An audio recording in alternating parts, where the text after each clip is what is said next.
നമുക്ക് ഇന്നത്തെ പഞ്ച് ഡയലോഗിലേക്ക് പോകാം. ഇന്ന് പഞ്ച് ഡയലോഗ് പറയുന്നത് ഒരു പ്രധാനപ്പെട്ട ഒരു പുരോഹിതനാണ്.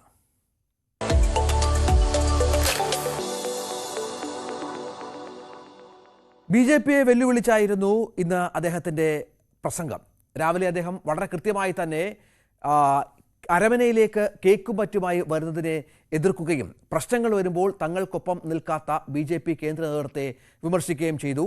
മാർക്ക് ക്ലിമിസിന്റെ വാക്കുകളിലേക്ക്. ഈ സിസ്റ്റേഴ്സിന്റെ ഇപ്പോഴത്തെ ഈ ഒരു അവസ്ഥ, അവർ ജയിലിലാണ്, ജാമ്യം ലഭിച്ചിട്ടില്ല. ഇതൊരു മാനദണ്ഡമായിരിക്കും. ഇതിനെ അടിസ്ഥാനപ്പെടുത്തിയാണ് നമ്മൾ കാര്യങ്ങൾ നിരീക്ഷിക്കുന്നതും മുൻപോട്ടുള്ള കാര്യങ്ങൾ പോകുന്നതും സ്വാഭാവികമായി. അപ്പോൾ തീർച്ചയായും ഇവർക്ക് ലഭിക്കേണ്ടുന്ന ഒരു നീതി ലഭിക്കാതെ വരുമ്പോൾ പിന്നെ എന്ത് ചങ്ങാത്തം, പിന്നെ എങ്ങനെയാണ് നമുക്കൊരു സാഹോദര്യത്തിന്റെ പൂർണ്ണത പറയാൻ കഴിയുക? അതുകൊണ്ട് പറയുന്നത് പ്രവർത്തിക്കുക, പ്രവർത്തിക്കുന്നതിൽ ആത്മാർത്ഥത എല്ലാവരും പ്രകടമാക്കുക, ഇതാണ് നമ്മൾ ആഗ്രഹിക്കുന്നത്. വളരെ കൃത്യമായ മുന്നറിയിപ്പാണ് മാർക്ക് ക്ലിമിസ് രാജ്യം ഭരിക്കുന്ന പാർട്ടിക്ക് നൽകിയത്.